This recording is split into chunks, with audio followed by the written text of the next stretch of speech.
Hi everyone, welcome back to another episode of Coliving Innovators podcast, where we bring the co-living founders and experts from around the world to learn from their experience journey so that we can implement some of those learnings into our own co-living ventures. Today's episode is brought to you by the co-living incubator program by Abrouk, where we bring co-living founders again from around the world and help them to set up from scratch to scale. Today we have with us Sandra. Sandra has been a world traveler. She has been a digital nomad. She's traveled more than 30 countries. She has visited more than and stayed in more than 20 co-living spaces and worked with more than 10 co-living brands around user experience design. She's a user experience builder. And today we want to kind of deep dive into her experience about why user experience has become a lot more important in the current versions of co-livings and since the evolution of co-livings from the last decade. So welcome, Sandra. It's an honor to have you, and it'll be great if you can introduce yourself a bit and let people know about yourself. Hello, Mayank. Thank you for having me on the podcast. I'm super happy to be here. So, as you said, I'm Sandra, user experience builder for co-living spaces. A brief introduction, maybe, of myself. So, I have been working in the co-living space for more than 4 years now. It all started back then with Coliv, the Global Association of Co-living Professionals. And first, my background is UX design, basically, and I was just supposed to redesign the website, and actually that never happened, but many other things happened, and it gave me really passion for the living industry. Living was something I didn't know about and that I discovered slowly, and working with so many passionate professionals, including you, Mayank, gave me really the inspiration, to adapt my work and to start actually really doing consultancy work for co-living operators and co-living professionals, because the UX design methodology is based on design thinking methodology, which is just a 5-step methodology that helps you solve any complex problem. So it can be applied to any product and service, but it's a very powerful methodology because it uses the end user as a decision-making basis for the project you're going to build. And so with time, I developed my own methodology to help co-living operators to build their project from A to Z. And so far, as you said, I've been working with 10 plus co-living operators, mostly on chunk of the user experience. I haven't had the chance to work on the full user experience yet, but that is actually currently a work in process with a client I'm now collaborating with, where we're really implementing that vision of design thinking and human-centered design in order to build the whole project. Besides my professional life, I'm a digital nomad also now for 4 years-ish. And so I've been, traveling the world. And also what I love about this lifestyle is that it enables me to stay in co-living spaces whenever I have the chance to. And I think that's also something that really is inspiring for my work and my personal life too. Amazing. I think a lot of us will be jealous because all of us want to live this life, and Mm. somehow some of us are living this. So, congratulations to you on that. All right. So, while you were speaking, I was taking a bit of notes, right? So, first, let's dive into a bit of why do you think user experience has become more and more important in the co living sector? Because when I started my own co-living space back in 2015, building the user experience was more about functionalities, right? Making sure that the basic space is in place, everything basics, right? We started setting up basics, and we thought that setting up basics will at least give them a certain experience, and that was all we would do as part of user experience. But if you can dive into why it has become so important and what's the need of uh, for a co-living space to have a great user experience. That's a great question. I think that experience has always been there, right? Like there's no product, there's no service without an experience behind it. And what I mean by experience, it's basically all the interaction points that you're going to have with a product or a service. So it's the obvious part. I think it's a user experience for a website or an app, or the customer experience for maybe a service-based company. But then it's also, like how you interact with the brand itself, with the staff. In the case of a co-living, it's also how you interact with the building, right? So it's all those aspects that have always been part of a product or a service. But I think that before they used to be maybe less intentional, and the experience would be developed unintentionally. And I think that with the world we live nowadays, and the competition that is out there, it's been more and more common to tap into intentionality. So meaning that you're going to try to design every touch point or interaction that you're having with any side of the business in order to make it seamless, as you said, so more in a functional way. It's easy to use. The user doesn't even notice like the interface or any interaction they're using, basically. But I think that in the case of co-living, there's also that aspect of collective experience, which is something that you're not find in any other product or service. And through the collective experience, like for most people, the goal is to build community. And I think that's why experience is really important. And I think that's why experience cannot be unintentional anymore if you're aiming at building community. And I'm making the difference because I think that some co-living operators don't have the aim to build community. And I think that at the moment, you still can afford not investing into designing your experience because the space is still quite young. And I think that there's at the moment more demand than offer. So you can, I think, still be kind of average in the experience you're offering, and some people will be fine with it. But in my vision, I think that within 5 to 10 years, there'll be more offer than demand. And in this case, I think that the ones that are going to stand out, the one brands, are the one who invested in the experience, because that's what will create your unique selling points. I think I have two, three good points there, right? I was taking notes while you were talking about that.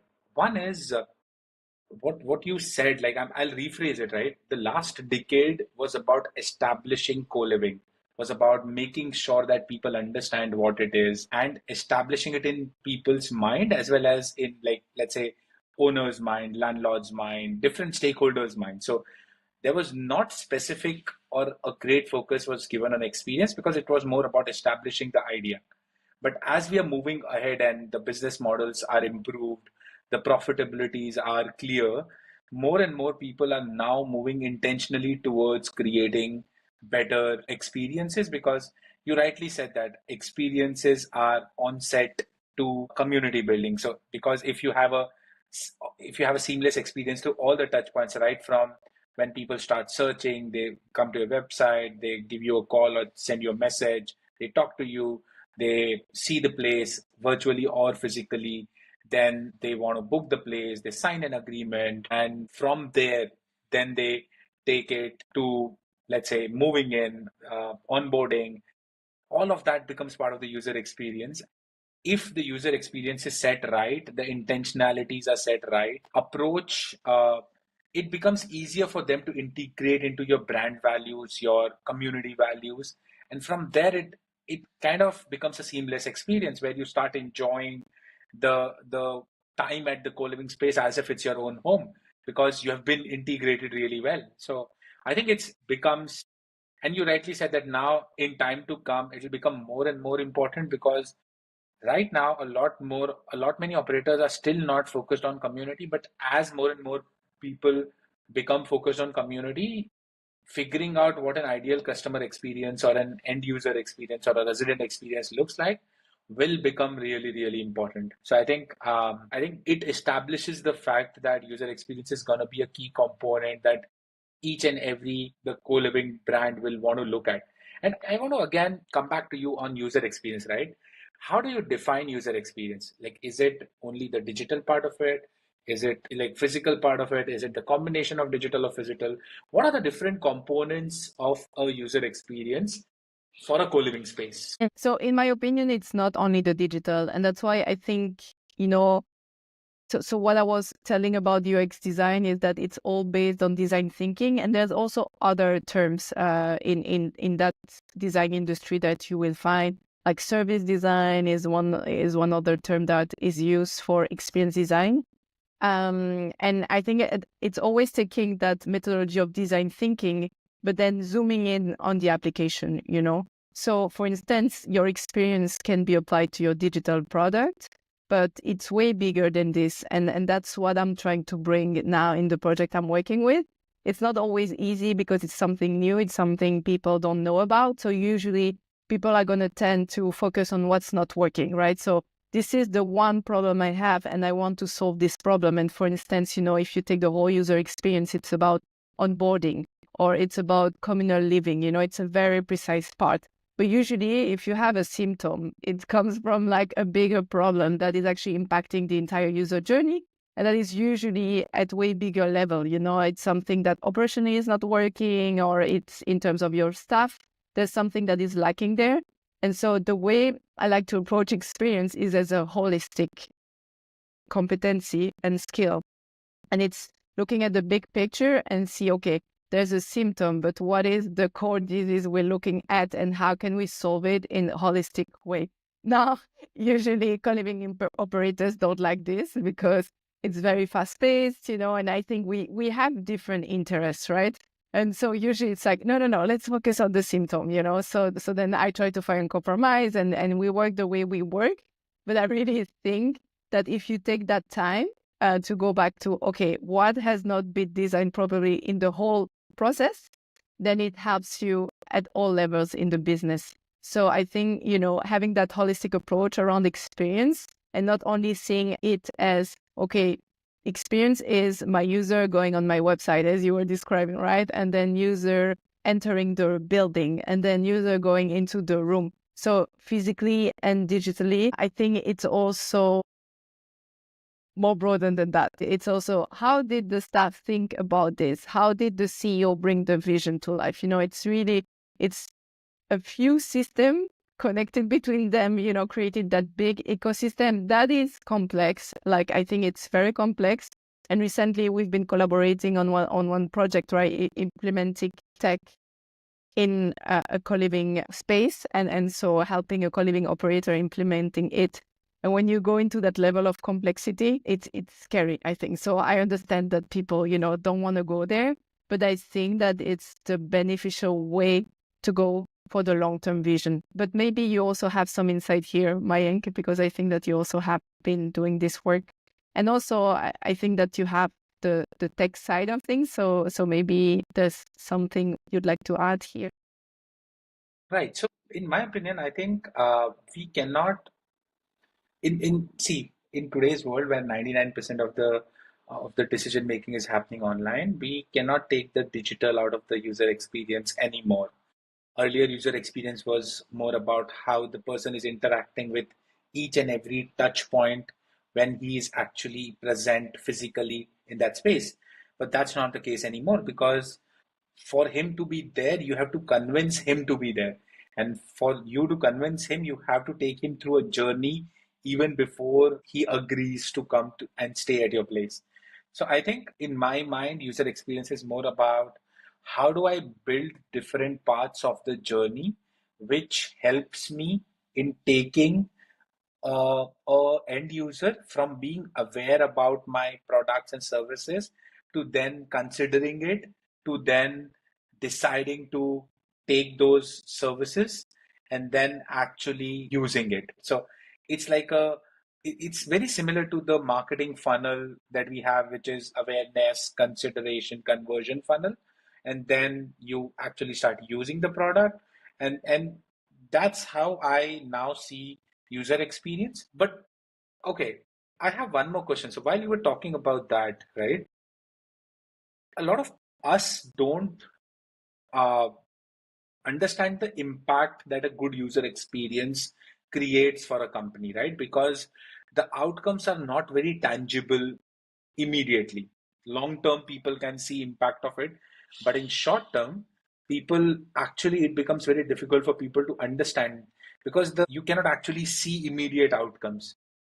So it's more like brand building, because we all of us talk about, oh, we'll build this brand, we'll do this, right? But user experience is an integral part of brand building for a co-living company. And if we are able to, as user experience builders, right, what would you suggest? How do we establish a fact that a good user experience needs to be built, and what are some of the tangible outcomes that the operators can look at to understand that no, a good user experience does make a difference? Like, I have some of the thoughts on what the KPIs could be or what tangible outcomes that a co-living operator could look for, but I would love to hear it from you. No, definitely. So I think, well, the obvious one probably is like your customer satisfaction, so monitoring that all way throughout the stay. You can also probably estimate, how many people are returning customers, or how many people extended their stay because they're happy about it.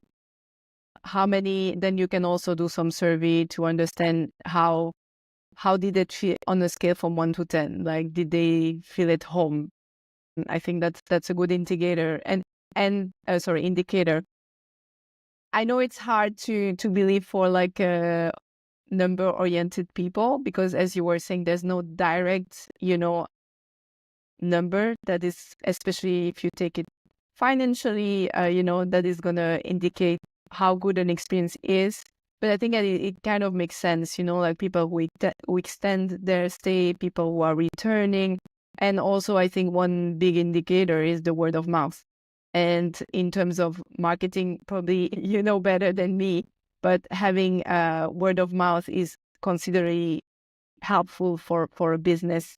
You could also look at how many people maybe spontaneously gave a Google review or something else. That is also an indicator, that could help you to monitor what is the impact of the experience on people.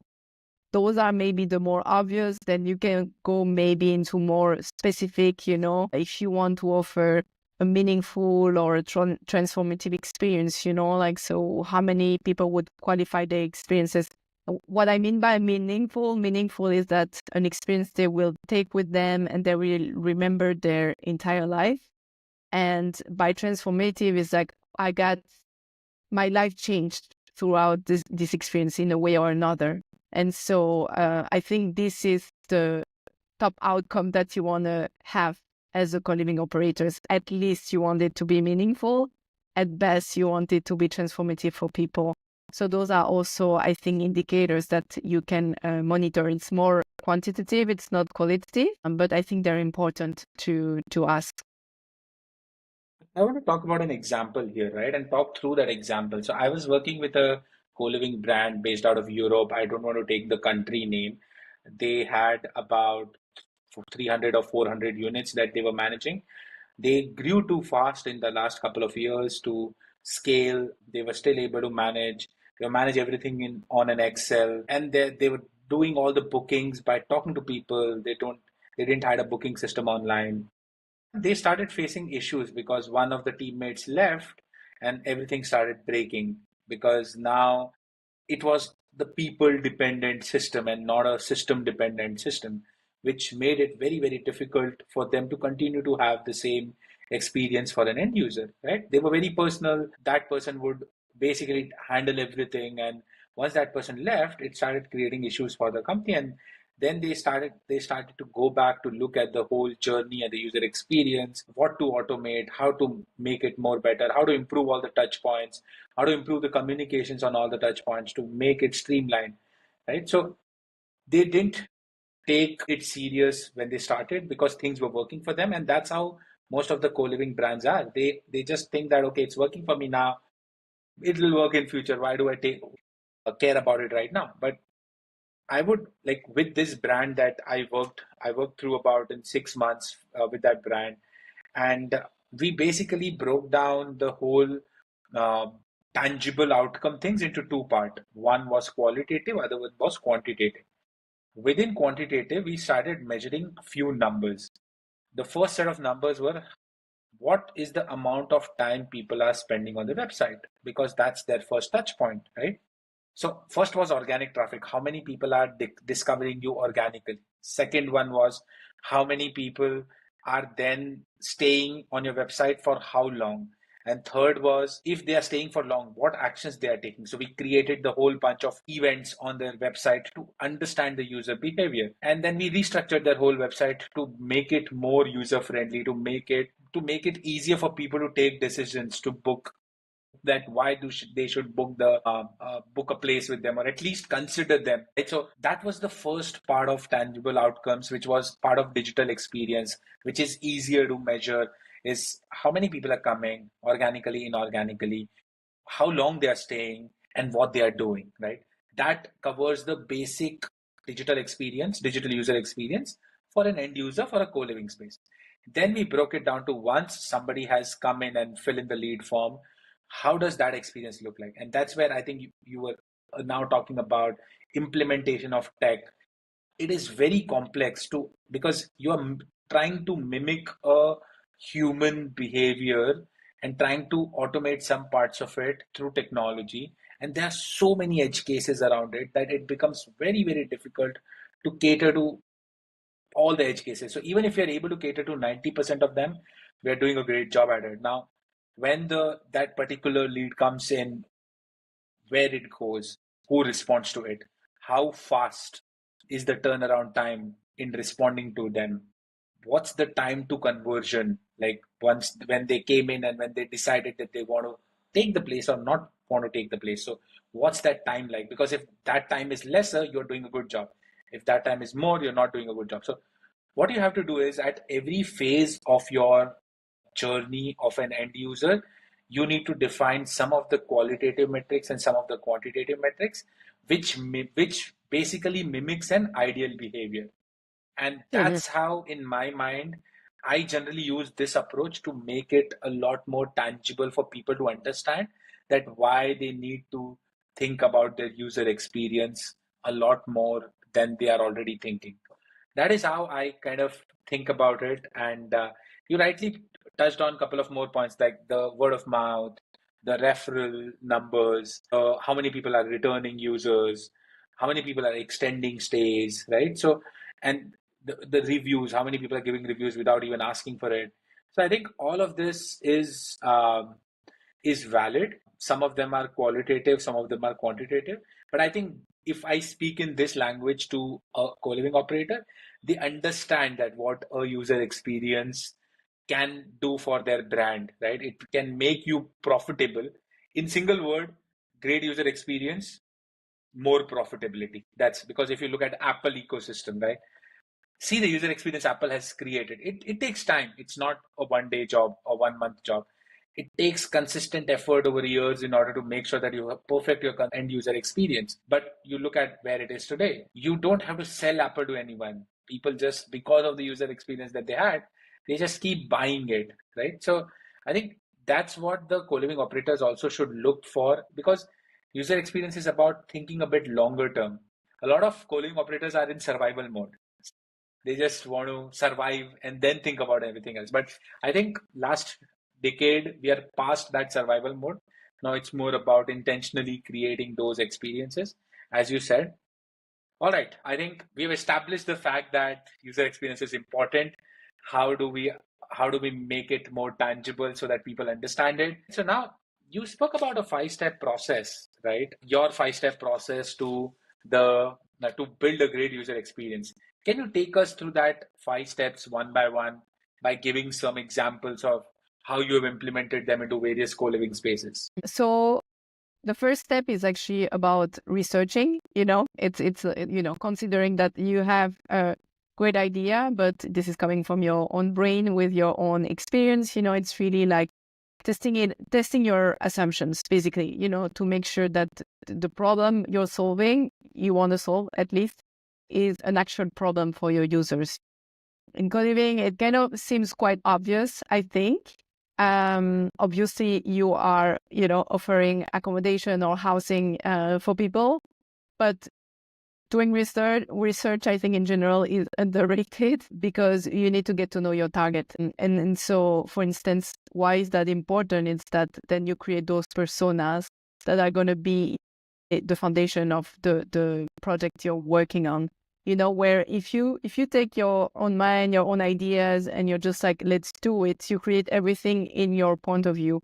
where if you do that work of doing some research and then building those personas, they're actually the material that is going to infuse your entire project and that are actually going to back up every single decision you're going to make in the project. Whether we talk about architecture, we talk about interior design, we talk about tech, because that's a topic we've been speaking a lot about, then, those persona will also be feeding your marketing. So I think it's really important to start there. Once you have your persona and you kind of define, okay, what is the problem we're solving here? The idea is to go into what is called ideation. So it's, okay, you define some problems that your users are facing. How can you solve them, And this phase is really about creativity. Like there's no possible, there's no boundaries. It's like, let's go crazy, and find as many ideas as possible. And ideally in that phase, you want to bring some collaborators that have different backgrounds. So you can bring your architect, your tech people, your marketing team, like the more the merrier. And that's where the creativity sparks. And that's where you can create something quite different and innovative. Then after that, there's a phase of, from the craziness, selecting a few ideas that actually you think you would want to implement. Then there's a phase of prototyping. So it's like, and prototyping can be really like low scale MVP, like very fast forward, as it can be really like complex. So I know that, for instance, Zoku back then, when they developed their project, so Zoku is a co-living operator that operates in Europe, in the Netherlands, and also in France, in Austria. Back then, they actually prototyped the bedroom that they were going to build in real life. And so they brought users to get feedback on their bedroom prototype. So it can be that developed as it can be probably just like a floor plan that you create on Sketch, and then you ask users about their opinion. You ask them to navigate, to project themselves as they would be navigating the building right now. So that's prototyping. And then the last one is obviously about implementing those ideas.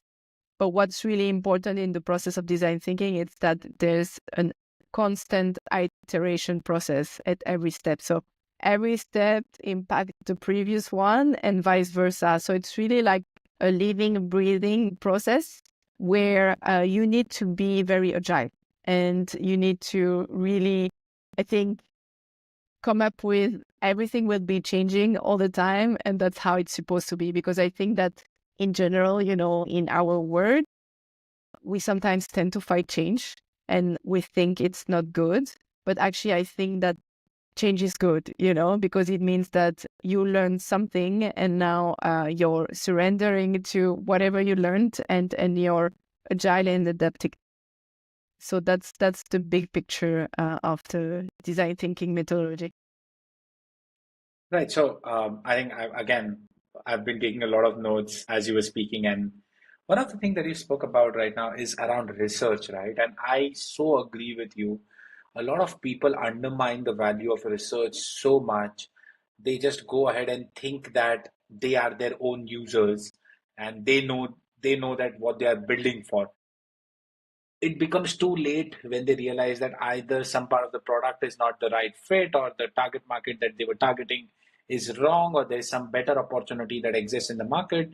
So it's really, really important to do the research from what exists, what doesn't exist, why you are doing what you're doing, and then actually putting it down on paper makes it so much more easier for you to build a great brand, great user experience, have a low cost of customer acquisition. Because if you really understand your user well, if you it's like building a painkiller versus building a vitamin, right? So if you're building for a actual pain, it comes out of that research, and then you actually build something which people value versus something you build which is good to have, right? So a lot of times we have this founder bias that, okay, no, I know what I'm building, or I've gone through a certain experience, that's why I'm building this. And they tend to ignore a larger picture. And I think if somebody comes from outside and do that research for you and give you that understanding of a 360-degree understanding of how the how the market is and what the gaps are, I think it can be extremely, extremely useful for any brand. And I really like your approach towards prototyping, right? And Joku's example is great. So okay, let's now do an exercise for our users, right? You spoke about the five-step process: research, ideation, and selecting few ideas, and then prototyping, and then implementing those ideas. Let's start and okay, if I have to now build a digital nomad co-living brand, right? Let's take an example. Let's take a real an example, and let's both of us try and build through these five-step process of what we will do. Right? Let's say I want to develop a digital nomad co-living brand based out of let's say Lisbon, right? Because that's the city that I have visited, or Algarve. We can pick up any of those, right? Now, as part of the research, where would you go and what would you do if I want to like I just know that I want to start something for digital nomads because I think it's a huge market. And then I want to do something in Lisbon because I stay there or I have access to people and resources in Lisbon. So I want to pick up with that geography and then I'll go to other geographies. What will be your approach to research? Where you will start researching? I would start researching as soon as possible, and I would have conversation with people right from the start. Okay, that idea sparks is like start speaking about it, start asking people, be curious, And I like to take the framework of research into three different aspects of focus. So, there's your users, as we discussed. So, what I like to do, if you want to be perfect, it's like have a few interviews, 5 to 10 people. What you're trying to understand is their needs, right? Their needs, their goals, and what are their current pain points. And ideally, that's what you want to solve through your product. Obviously, as we said, co-living is a co-living, but then it's also about your branding. It's how you're going to present it. It's what you're going to include in your building, so it's really important not to overlook this.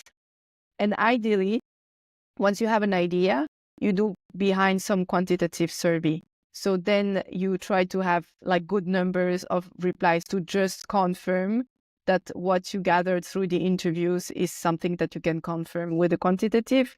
I'm going to be honest, usually, because I'm not only doing this for co-living, I'm doing this for also other clients. Anyone who's building a product or service, like this methodology works. Usually people tend to skip the quantitative part, and just having a few interviews, get an idea of what people want. I think that's enough to start. But if you want to be a bit more perfectionist, you can do the quantitative survey too. So that's one aspect. Then I think the other aspect is what is the current co-living scene in Lisbon. So you have to do some market analysis. What is the existing offer, like in terms of what are they offering? How big are they? What is the pricing point? What is like their unique selling points? You want to try to understand how they exist. And then a third part, and maybe you should start there, it's about yourself. What are your personal aspirations? So I think it's really important to know what you want. And then once you have those three pillars, you cross them. And you see, it's like you have three circles and there's like one in the middle that crosses three of them. And that's where you want to be. Actually, like the sweet spot between yourself, between your users, and then between the existing market and competition. So that's the first phase. I don't know if you want to add something here, Mayank. So I'll just summarize in terms of action points for the end users, right? So if you want to go do the research, the first step is to either go through some events where you find people who can be your potential target market, interview them, talk to them, make notes, ask all the questions that you have on how do they make decisions to decide where they want to stay, what's their value framework, right? And then once you have few interviews under your belt, you understand the target market better, you develop a questionnaire, put it out to a larger audience, use internet's distribution power to get more and more people to fill it, to get quantitative understanding of what you're trying to build. And then you said that we do, in parallel, we do market analysis. So when I say market analysis, what's the potential of co-living? How many digital nomads are coming to Portugal every year? How many people are traveling every year? How long they're staying? What are the government numbers? And how they are contributing to the economy. So I think that gives you an understanding to make a business use case. And then talk about competitors, like map them on a scale. Like if you build a four quadrant scale, and then on one axis, you can put in, let's say, convenience. On the other axis, you can put in any other factor that you're building for, accessibility or convenience. And then start mapping your competitors on those two factors. It can be any two factors that you are building for. And then you map competitors there that, okay, if X co-living has better convenience, but not so better accessibility or location. And then if you map out this 4 quadrant framework into on different factors, then you know where the gap exists, right? And then what you want to build for. And then you can start designing and mentally designing your brand and business in that particular gap, which then the chances of success are really high. So I think that's a really, really good framework for all the co-living founders in order from where to start. And we have all of this as part of our co-living incubator program also, where we take people through that. How do they create, why they want to create the concept, how they should create the concept, what should be the part of the concept creation, and then how they should bring all together, right? But if they want any help individually, they can always come and talk to you. All right, so now let's move on to the second step, right, which is about ideation. Now, when you have all these things, you did interviews, you did surveys, you did market analysis, you mapped your competitors, you figured out there's a gap that exists, and then you figured out your aspirations that, okay, do I want to build for this particular gap, and what my aspirations are, what my motivations are, how soon I want to make money, how long I want to do this for, right? So that your aspirations align well with the market realities. Because if you want to make money in next couple of years, then co-living probably is not your game, right? If you want to make 5x money, co-living is more about cash flow business. It's more about experiential, slow growth business. And if you're building for 10, 12 years, then probably it's a good idea. So I think matching of that also impacts your motivation to continue to build that brand for long and significantly impact the success of the project. So I think now once we have done that and we've moved toward ideation stage, if you can give us some examples or points on what should people do in an ideation stage. So the ideation stage, I think you can use it in different ways. You can use it in a more broader way, if you really want to come with your co-living concept, but you can also use it for more specific points. For instance, if you want to build your customer journey, you can go into that ideation phase. And the basis is always going to be the same. It's like you build those personas. So it's your user target. It's like a description of them. And then you want to focus on their needs, their goals. What do they want to accomplish by staying at your co-living? And especially you want to understand their pain points. And ideally, you have some more information about them. It can be the activities they're doing, what is their age more or less, what is the market share. Like you can go very deep into details, but you can also stay more at surface level. So that is up to you. But based on those personas, it's basically, okay, so now what is the problem we're solving for them? And the idea is to host some like creative workshop with your team. As I said, ideally like a collaborative team, because the more diverse, the merrier it is to come up with innovative ideas. And then during that workshop, you can have different angles. There is that website I love, which is called IDEO. It's IDEO. It's like an American organization, and they give actually tools to host some ideation workshop. And so you can go into like brainstorm, brain dump, there's various tools that you can use. There's also the worst possible idea, so it's an idea of like reverse engineering. So in order to get more creative, you're going to think of the worst thing you could do to solve this problem. And so basically the idea is really to spark creativity, come up with ideas, and again, there's no right, there's no wrong, and the more the merrier. So that's the ideation stage. So it's quite fun, actually. Like, it's a few workshops that you can do. And once you're satisfied with what you have, now the problem is you need to choose. So from there, you need to find a system that you're going to put in place and that is going to make you choose. So it could be, okay, what are our current constraints, and so from that bag of idea, you're going to choose, like the one you're moving forward with.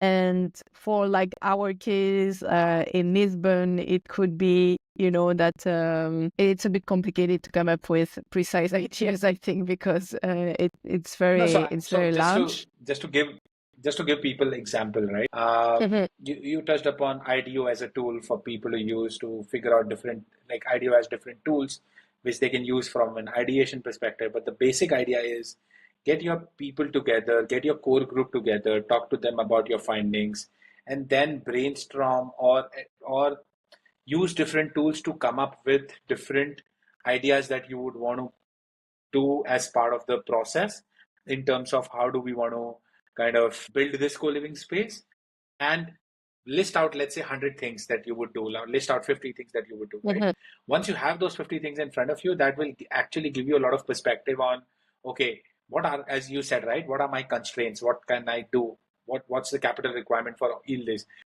Half of them will go away because of capital requirements, half of them will go away because you don't mhm, have access to a certain location, right? And then you start basically trimming down to then select 3 or 4 ideas to pursue, right? And then you go ahead and start detailing out, which takes you to the, like, step number 3 is selecting few ideas, and then start that step number 4 is in continuation. You start prototyping those places. Now, one of the things that I have learned about prototyping is doing these pop-up co-living experiences is a great way to prototype, right? For co-living founders, at least specifically co-living founders, because what you can actually do is you can actually target the market that you want to build for in future, pick up a space which actually solves the problem, and start building an experience around it, right? And get people to attend that experience. Now, with this, you understand people, you get to spend time with them, you can brainstorm with them, you can learn more about how they live, what they do, right? And then you give them a great experience. You start building a online community for yourself, so that now when you open your own space, you already have people ready to experience that space, right? And then third is it brings a lot of operational knowledge into your fold. You get to know that, okay, how do we run the co-living space, because you're actually ideally running the co-living space as part of that experience. So what are the operational challenges, what you would do, right? And I think in one of the earlier podcasts that I did with Philippa from Same Same Co-Living, she mentioned this, that we need to test small in order to go big, right? And prototyping is the way to test small using pop-up co-living experiences, or you go work as community manager in some of the aspirational brands that you want to eventually build. That's part of a prototyping, and then learn about it so that eventually you can start implementing it once the time is right and you have the resources.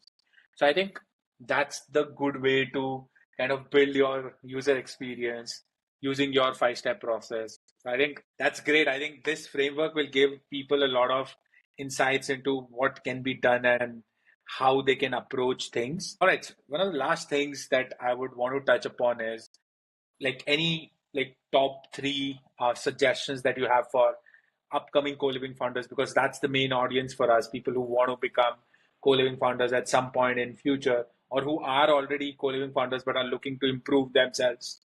What are your top 3 suggestions for them from a user design perspective?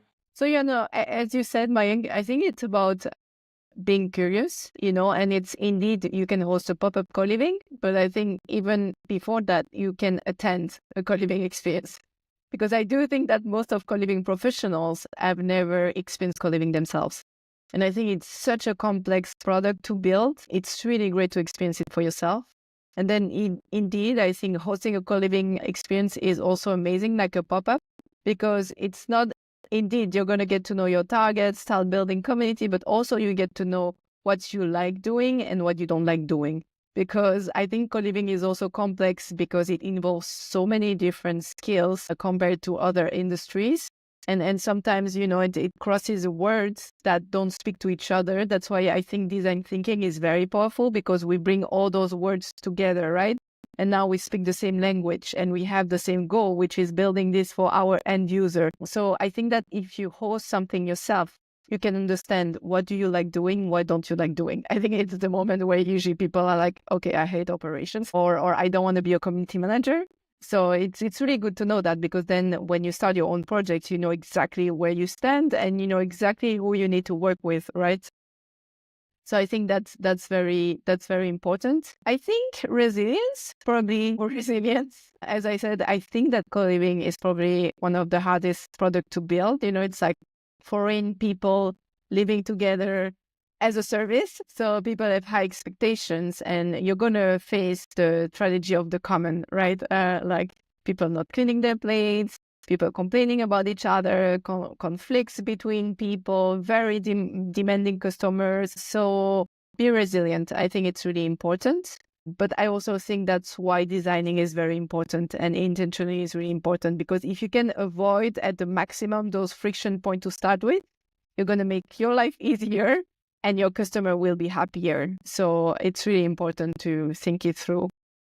And then the third one probably is, I think, as much as it can be complex, I think it's probably one of the most rewarding product to build also, because I think that if you achieve that level of community, of creating meaningful experiences for people, of creating transformative experiences for people, I think that it's probably the most rewarding job that you can have in the world nowadays, right? So those would be my recommendations, I guess. All right, that was pretty heavy, but just to summarize, few key learnings that I'm taking away from this conversation are being curious, experiment yourself, launch something small, experiment something small, and then go big.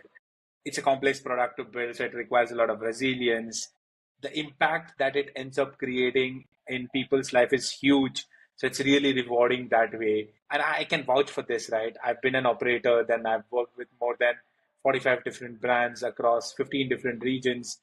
And I had a very surreal experience where an operator came back to me saying that he had somebody who stayed with them, and he was basically able to rebuild his life together. He came out of depression, and that made me so thankful to the work that I have chosen as my path for the next 20 years at least, to work with co-living founders to help them create better co-living spaces. One part of it is if they are more sustainable and profitable, a lot more people will start doing this. So with that intention, we bring these conversations out from a lot of people that can at least give people right tools, right context, and right conversations to build on and to take forward. Because I think community focused living is the way we are going to live in future. I've spoken on numerous occasions on various platforms about it. I think it is the future. Nobody can deny that right now. People can give it different names in different regions. There can be different cultural significances. But ultimately, when you look at 50 years from now, community focused living will be the only thing that survives. Asset class will come and go. The names will come and go. People will keep giving it different names to bring newer audiences. But ultimately, it's about bringing right people together to form better human connections and find your tribe, your home away from home. I think with that, thanks a lot, Sandra, for taking our time and speaking to us. It was a wonderful conversation. I learned a lot. I've taken a lot of notes, and I think people who are listening to it will also enjoy. I will put your contact in the description so that people can reach out to you directly if they're looking to build anything around user experience. And thanks a lot. Thank you for having me. It was a pleasure to have this discussion. Thank you, Wayne. Amazing. Industry-wide change is a collective dream. Collaboration, cooperation, that's our theme. From multi-generational homes to global scenes, we shape the future, living out our means. Each story unfolds with all the code lessons in the lows, wisdom untold. Ask your questions, join the conversation. Together we build a resilient foundation. Resilience, innovation, the keys to thrive. In the Coliving movement, we come alive. From struggles to triumphs, we pave the way. In our global article community, we find this way.